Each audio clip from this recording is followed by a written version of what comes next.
Okay. All right, it looks like we're recording. Hi, Hi. I'm, my name is Lillian Aharon, And I'm Yehudit Bell. and we are here to help you to lay some of the groundwork of what the Lev Emunah system is, just some foundational ideas so that, as we progress in this L.E.T course, um, we cover some of the basics so that everybody feels like they're not, missing any vital ideas. Yeah, and we're here to help. So, so Lillian, why don't you tell us like some of the basic foundation of L.E.T. If I were to ask you, what is L.E.T all about? Okay, that's a really fantastic question to start with. Um, so Lev Emunah, the Lev Emunah system is basically about the fundamental idea is that um, as we as we move in life and we move forward in life, so many times we allow our future to be dictated by our past. And that definitely uh, sets us up for a lot of expectations, what we expect to happen, what we think will happen, what we believe will happen. Um, and the Lev Emunah system basically says that, uh, you know, as we move forward, we can choose any reality that we want. Any, uh, there could be any outcome to any problem. Um, there could be a solution, a miraculous solution, waiting for us. We're And not limited by nature, you mean? We're not limited by our past. correct, right? Where this is like above the natural way of things, above what our expectations would dictate to happen. And so I always imagine myself standing where I am right now when I have like an unlimited number of doors I can walk through, and I can open a door and I can literally create whatever it is that I want to see. So I think that's pretty cool that we can do that. I mean, that's I like pretty that awesome. metaphor. Yeah. So how does the Lev Emunah system help us to do that? I guess, I mean, what would you think is the first thing in how the Lev Emunah system helps us to be able to have any reality we want? Well, I think the first thing that we talked about that we learned together was setting intentions, Right. right? And we talked about the difference between goals and desires and intentions and why we choose the word intention. We talked about goals implying that I need to have strategy, I need to make an effort. There's forcing, there's pushing. And we talked about desire being, I don't have it and I really want it, so I've created a lacking. So the blessing about the word intention is that we already have it. We set an idea into motion and we already have it, and we just allow. We allow. Right. I And love that. Yeah, yeah, that's and I one think of the most that's important so things is important. with yeah, is we don't force and we don't resist. We let go and we allow. That's awesome.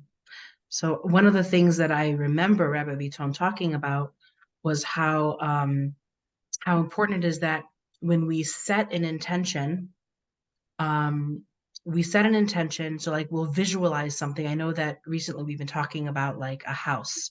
So I would visualize maybe not even a specific house, but I would visualize what I want for my house, the feelings that I want to have in my house. And I would set that intention. And then I wouldn't be stuck on saying, that's the only thing that I would allow. We set the intention and then we let it go. And part of letting the expectation of that intention being manifested, letting that expectation go is that we end up opening ourselves up for an unlimited of possibilities that could be even better than that intention. Like we could intend for ourselves to have like, a really nice XYZ, but maybe, just maybe, we can get so much better than that. And so, and it would be a complete miracle, but we could manifest that by letting go of what we, expect or what we want to happen. So intentions, I think, are meant to be made and then to be let go. So one thing that I know of is that's an important part of setting intentions is releasing. And I know that that's like such a really difficult concept when it hasn't really been explained so well. So releasing has to do with like there's an energy that's inside of us or a limiting belief that has caused an energy inside of us.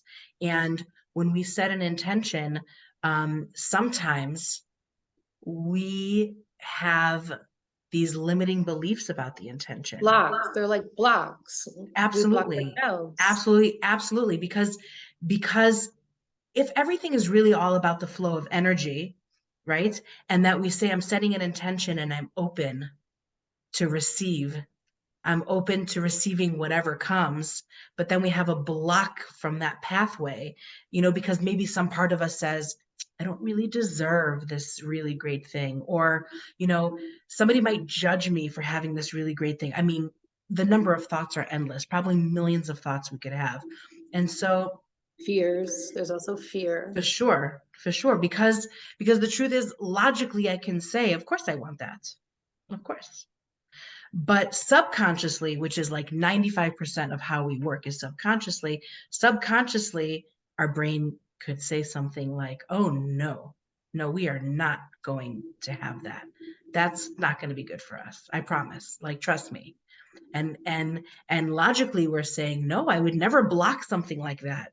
And so, that becomes like, what's the secret to bridging our conscious mind and our subconscious mind? So that's And exactly what I was just thinking too. yeah, That's go the ahead. idea.